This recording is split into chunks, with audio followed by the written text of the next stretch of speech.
യിലേക്ക് മാറണമെന്ന ആശയത്തിലേക്കാണ് പോർച്ചുഗീസിനെ കൊണ്ടെത്തിച്ചു. കേരളത്തിൽ അയൽരാജ്യങ്ങൾ നൽകിയ അനുകൂല സാഹചര്യം എന്നിവ ഇതിനുള്ള വലിയ ആശങ്കയുമായി പോർച്ചുഗീസ് കണ്ടു. അപ്രകാരം രാജാവായ ഡോൺ മാനുവൽ വാസ്കോ ഡ ഗാമയുടെ നേതൃത്വത്തിൽ 15 കപ്പലുകളെ കേരളത്തിലേക്ക് അയച്ചു. ഇപ്രകാരം 1502 ഫെബ്രുവരിയിലാണ് വാസ്കോ ഡ ഗാമയുടെ രണ്ടാമത്തെ ഇന്ത്യൻ യാത്ര ഉണ്ടാകുന്നത്. ആദ്യ യാത്ര എന്നത് ഇന്ത്യയെ കണ്ടെത്തുകയും വാണിജ്യ സാധ്യതകൾ തുറക്കുക സ്ഥാപിക്കുക കടുത്ത നിലപാടിലേക്കാണ് പോർച്ചുഗീസ് പോയത്. അതിന്റെ തുടക്കം എന്നോണം ഇന്ത്യൻ സമുദ്രത്തിലെത്തിയ വാസ്കോ ഡ ഗാമയുടെ പട അവരുടെ മുമ്പിൽ വന്ന സകല അറബി കപ്പലുകളെയും ആക്രമിക്കുന്ന അവസ്ഥയുമായി. ഈ കപ്പലുകളെയൊക്കെ പോർച്ചുഗീസ് പട പിരിച്ചെടുക്കുകയും ചെയ്തു. അത്തരമൊരു ആക്രമണ ശൈലിയിൽ തന്നെയാണ് ആ സംഘം കണ്ണൂരിലെത്തിയത്. വലിയ ആഘോഷങ്ങളോടെ തന്നെ കോലച്ചി രാജാവ് ഇത്തരത്തിൽ വാസ്കോ ഡ ഗാമയെ സ്വീകരിക്കുകയും കൊച്ചിയിലെ അതേ വിലയ്ക്ക് തന്നെ കണ്ണൂരിലെ എല്ലാ ചരക്കും വിറ്റുകൊള്ളാമെന്ന് ധാരണയും നടത്തുകയും ചെയ്തു. ഇത്തരത്തിൽ കണ്ണൂരിൽ ഒരു വാണിജ്യ കരാർ ഉണ്ടാക്കിയതിനു ശേഷമാണ് വാസ്കോ ഡ ഗാമ കാണാൻ വാസ്കോ ഡ ഗാമ ചെല്ലുകയും ചെയ്തു. ഇവിടെ പശ്ചിമ കോഴിക്കോട് നഗരത്തിൽ നിന്ന് എല്ലാ അറബി വ്യാപാരികളെയും ഒഴിവാക്കണമെന്ന ആവശ്യം വാസ്കോ ഡ ഗാമ ഉയർത്തുകയും സ്വാഭാവികമായി സാമൂഹികത നിരസിക്കുകയും ചെയ്തു. ഇതിനെ തുടർന്ന് പോർച്ചുഗീസ് കോഴിക്കോട് നഗരത്തെ തന്നെ ആക്രമിക്കുന്ന അവസ്ഥയുമായി. തുറമുഖത്തുണ്ടായിരുന്ന മറ്റു കപ്പലുകൾ തിരിച്ചെടുക്കുകയും അതിലെ ജീവനക്കാരെ കയ്യും കാതും മുക്കുമൊക്കെ ഛേദിച്ചുകൊണ്ടാണ് സാമുദ്രിക സമ്മാനമായി അയക്കുകയുമായി.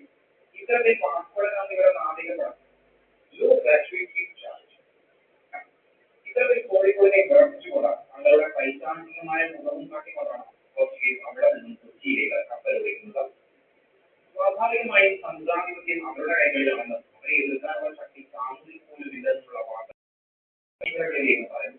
അവരെ എതിർക്കാൻ സുരക്ഷിതമായ ക്രൂരമായ നടപടികൾ നേരിടേണ്ടി വരും എന്ന സൂചനയും പോർച്ചുഗീസുകാർ കോഴിക്കോട് നൽകിയിരുന്നു. കൊച്ചിയുമായി ഇതിനു മുന്നേ തന്നെ വാണിജ്യ കരാറുകളും വ്യാപാര സ്ഥാനത്തേക്ക് തന്നെ പറഞ്ഞത്. വാസ്കോ ഡ ഗാമയുടെ മറ്റൊരു മുഖത്തിന്റെ കഥ പരന്നതോടെ കൊച്ചി രാജാവും ആഘോഷപൂർവ്വം തന്നെയാണ് വാസ്കോ ഡ ഗാമയെ സ്വീകരിച്ചത്. എന്നാൽ അവിടെ വെച്ച വീണ്ടും മുഖമാറ്റിയ പോർച്ചുഗീസ് വലിയ പാരിതോഷികങ്ങളും പൊന്നിൻ കീഴവും ഒക്കെ സമ്മാനിച്ചുകൊണ്ടാണ് കൊച്ചി രാജാവിനെ സമീപിച്ചത്. സാമൂതിരിയെ എതിരിടാൻ ശ്രമിക്കുന്ന കൊച്ചി രാജ്യത്തിന് പോർച്ചുഗീസ് ശക്തി കൂടി വന്നാൽ കേരളക്കരയിലെ ഒന്നാം രാജ്യം എന്നത് കൊച്ചിയാവും എന്നുള്ളത് കൊണ്ട് തന്നെ ഇവിടെ നടന്ന ചർച്ചകളെല്ലാം തന്നെ പൂർണ്ണ വിജയമായിരുന്നു. അങ്ങനെ കൊച്ചിയിൽ തീരുമാനങ്ങളുടെ വിലക്ക് ജനങ്ങൾ പോർച്ചുഗീസിന് വിൽക്കണമെന്നത് നിയമം കൊച്ചിയിലങ്ങനെ നിലവിൽ വരികയുണ്ടായി. ഒപ്പം തന്നെ കൊച്ചിയിൽ എവിടെ വേണമെങ്കിലും പോർച്ചുഗീസുകാർക്ക് വ്യാപാരശാലകളും ഹോട്ടലുകളും ഒക്കെ നിർമ്മിക്കാൻ അനുവാദം നൽകുകയുണ്ടായി. ഇത്തരത്തിൽ കൊച്ചി രാജ്യം അവരുടെ വികസനത്തിനായി എല്ലാ ഉടമ്പടികളിലും ഒപ്പുവെച്ചപ്പോൾ അവരറിയാതെ തന്നെ പോർച്ചുഗീസ് അവരുടെ സാമ്രാജ്യത്വ വികസനമായി നടപ്പിൽ വരുത്തുകയായിരുന്നു.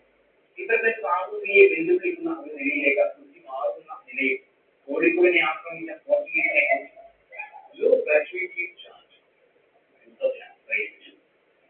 ആദ്യ ശക്തി പോർച്ചുഗീസിന് ഉണ്ടെന്ന് പറയാമെങ്കിലും കരയിലെ ആക്രമണം അപ്പോഴും സാമൂതിരിക്ക് വളരെ അധികമായിരുന്നു.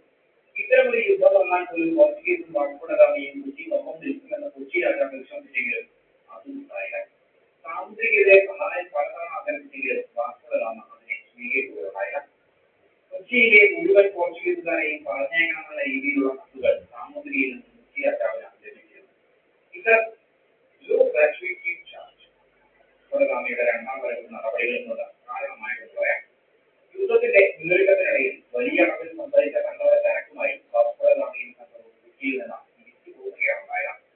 മടക്കയാത്രയിൽ കാത്തിരുന്ന സാമൂതിരിയുടെ നാവികപ്പെടാൻ വാസ്കോ ഡ ഗാമയുടെ സംഘത്തെ തടയുകയുണ്ടായെങ്കിലും വലിയ മാറ്റങ്ങളൊന്നും ഇല്ലാതെ തന്നെ വാസ്കോ ഡ ഗാമ തിരിച്ചു പോവുകയാണ് ഉണ്ടായത്. ഇത്തരത്തിൽ പോർച്ചുഗലിനെയും വാസ്കോ ഡ ഗാമയെയും സംബന്ധിച്ചിടത്തോളം രണ്ടാം വരവ് ഒരു വൻ വിജയമായിരുന്നു. എന്നാൽ സാമൂതിരിയുടെ പട കൊച്ചിയെ ആക്രമിച്ചതും തുറമുഖ യുദ്ധവും അടുത്ത വർഷത്തിലൂടെ പരിചയപ്പെടുന്നതാണ്.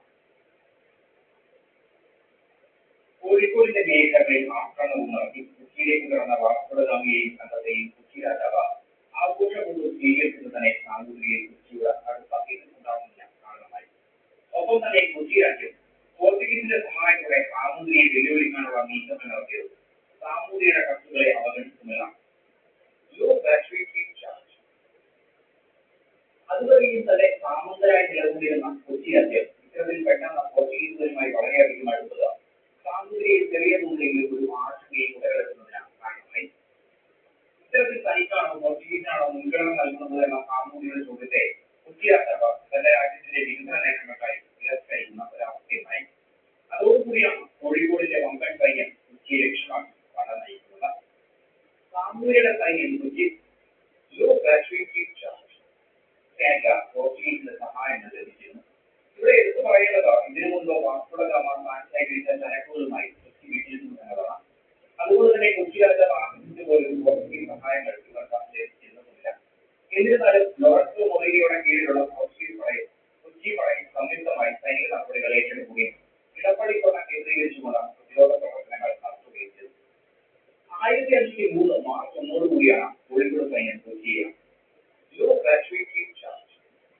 പ്രതിരോധ കൊച്ചി സൈന്യം സാമൂഹിക സൈന്യത്തെ ആദ്യഘട്ടങ്ങളിൽ സമർത്ഥമായി തന്നെ പ്രതിരോധിക്കുകയുണ്ടായി.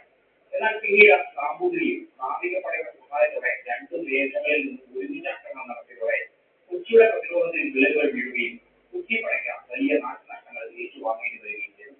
കൊച്ചിയിലെ 3 രാജാക്കന്മാർ തന്നെ യുദ്ധത്തിൽ കൊല്ലപ്പെടുകയുണ്ടായി. എത്രയോ അധികം പടയാളികൾ പോർക്കളത്തിൽ പൊരുതി വീണു. ഇതേ തുടർന്ന് കൊച്ചി രാജാവ് ഇളമുന്നപ്പുഴ ക്ഷേത്രത്തിൽ അഭയം തേടുന്ന അവർ മഴക്കാലമായതോടെ നിർത്തിവെക്കുകയുണ്ടായി. വലിയൊരു പടയിൽ തന്നെ കൊച്ചി മേഖലയിൽ സജ്ജമാക്കിക്കൊണ്ടാണ് സാമൂതിരി തിരിച്ച് കോഴിക്കോടേക്ക് പോയതെങ്കിലും തകർന്നടിച്ച കൊച്ചി രാജ്യത്ത് കാര്യങ്ങൾ മാറി മാറുക വളരെ പെട്ടെന്നായിരുന്നു. 1503 സെപ്റ്റംബറിലാണ് കേരളത്തിലെ പോർച്ചുഗീസ് കാലഘട്ടത്തിലെ പ്രധാനിയായി മാറിയ ഫ്രാൻസിസ്കോ അൽബുക്കർക്കിന്റെ നേതൃത്വത്തിലുള്ള ഒരു നാവികപ്പട കൊച്ചിയിലെത്തുന്നത്. നിലവിൽ കൊച്ചിയിലുണ്ടായിരുന്ന പോർച്ചുഗീസ് നാവികപ്പടയുമായി അവർ ചേരുകയും കോഴിക്കോട് സൈന്യം ഉപരോധം തുടരുന്ന മേഖലയിലേക്ക് ഇപ്രകാരം പലയിടത്തും വിട്ടുപോയ കൊച്ചി സൈന്യ വിഭാഗങ്ങളെ മോചിപ്പിച്ച് ഒന്നിപ്പിച്ചുകൊണ്ടുപെടുത്താൻ പുതിയ നാവികപ്പടയ്ക്ക് സാധിച്ചു. ഇത്തരത്തിലുള്ള കൊച്ചിയുടെ പുതിയ പ്രകടന കോഴിക്കോട് സൈന്യം രംഗം സുരക്ഷിതമെന്ന് കണ്ടുകൂടെ കോഴിക്കോട് മേഖലയിലേക്ക് പിന്മാറുകയുണ്ടായി. പിന്നെ പതിവുപോലെ പോർച്ചുഗീസിന്റെ നരനായകനായിരുന്നു ഈ മേഖലകളിൽ നടന്നത് പറയാം. പോർച്ചുഗീസ് പട ഇടപ്പള്ളി രാജാവിന്റെ മേഖലകളിലേക്ക് കടക്കുകയും അവിടെ കൊടയുമായി അഴിഞ്ഞാടുകയുണ്ടായി. ഗ്രാമങ്ങൾ കൊച്ചി രാജാവിനെ വീണ്ടും സിംഹാസനത്തിലേക്ക് തിരിച്ചുകൊണ്ടുവന്ന പോർച്ചുഗീസിന് മറ്റൊന്നും ചിന്തിക്കാതെ തന്നെ കൊച്ചി രാജാവ് ഒരു കോട്ട നിർമ്മിക്കാൻ തന്നെ അനുമതി നൽകുകയുണ്ടായി. തങ്ങളുടെ വ്യാപാരശാലകളുടെ സംരക്ഷണത്തിനായി ഒരു കോട്ട എന്ന നിലയിലാണ് അങ്ങനെ ആ കോട്ട വരുന്നത്. അപ്രകാരം നിലവിൽ കോട്ടയാണ് ഫോർട്ട് മാനുവൽ അഥവാ മാനുവൽ കോട്ട. ഇത്തരത്തിൽ കൊച്ചി ഒരു ശക്തിയാകുന്നതിന്റെ ലക്ഷണങ്ങൾ കണ്ടുതുടങ്ങി. പല ചെറിയ രാജ്യങ്ങളും സാമൂഹിക വിധ കൊച്ചിയുടെ പൂർവ്വത സ്വീകരിക്കുന്നതിനുള്ള സാമൂഹികയും ഇത് അറബി വ്യാപാരികളുടെ സഹായത്തോടെ കൊച്ചിയിലെ അരിക്കച്ചവടം മുഴുവനും നിർമ്മിച്ചുകൊണ്ട് ഉപയോഗം സാമൂഹിക ശ്രമിച്ചു നോക്കിയെങ്കിലും അത് വിജയിച്ചില്ല. അപ്രകാരം സാമൂഹിക ഒരു വലിയ സൈനിക നടപടിക്ക് തന്നെ വരും. 1504 ഈ രണ്ടാം യുദ്ധസന്നാഹം നടന്നത് 250 കപ്പലുകൾ അടങ്ങിയ ഒരു വലിയ നാവിക പടയെ തന്നെ സാമൂഹിക കൊച്ചിയിലുണ്ടായി. ഒപ്പം തന്നെ 60,000 പേരടങ്ങുന്ന കാലാൾപ്പടയും യുദ്ധത്തിനായി തയ്യാറായി. എന്നാൽ ആ യുദ്ധം കോഴിക്കോടിനെ സംബന്ധിച്ചിടത്തോളം തീർന്നു. പദ്ധതികളും തുടക്കത്തിൽ തന്നെ തടസ്സത്തിലൂടെ സാമൂഹിക പടയ്ക്ക് വലിയ നാശനഷ്ടങ്ങളാണ് ഉണ്ടായത്. പോരാട്ടങ്ങളിൽ മാത്രം 20,000-ലധികം പടയാളികൾ മരണപ്പെടുകയുണ്ടായി. ഒപ്പം തന്നെ കോടതി ബാധിച്ച 10,000-ലധികം പടയാളികൾ നശിക്കുകയുണ്ടായി. ഇത്തരത്തിൽ 5 മാസത്തോളം ആ പോരാട്ടം നീണ്ടെങ്കിലും സാമൂഹിക മുന്നേറാൻ സാധിച്ചില്ല. അതുകൊണ്ട് തന്നെ അദ്ദേഹം പിന്മാറുകയാണ് ഉണ്ടായത്. ഈ പിന്മാറ്റം കൊച്ചിയുടെ ആക്രമണത്തിന് കാരണമായി. അപ്രകാരം സാമൂഹിക കയ്യിലുണ്ടായിരുന്ന കൊടുങ്ങല്ലൂർ മേഖലയെ സ്വാഭാവികമായി കൊടുങ്ങല്ലൂർ രാജാവ് സാമൂഹികമായുള്ള ബന്ധം ഉപേക്ഷിച്ച് കൊച്ചിയുമായി കരാറിലെത്തുകയും ചെയ്തു. ഇത്തരത്തിൽ കൊടുങ്ങല്ലൂരിലെ വിജയം പോർച്ചുഗീസിനെ സംബന്ധിച്ചിടത്തോളം നിർണായകമായി. അവർക്ക് എതിരാളികളിൽ നിന്നും നിലനിന്നു. അവരുടെ സാമ്രാജ്യത്വ വികസന നയത്തിന് പ്രകാരം പൂർണ്ണമായും ഒരു അനുകൂല പരിസ്ഥിതി ഇതോടുകൂടി ഉടലെടുക്കുകയും ചെയ്തു.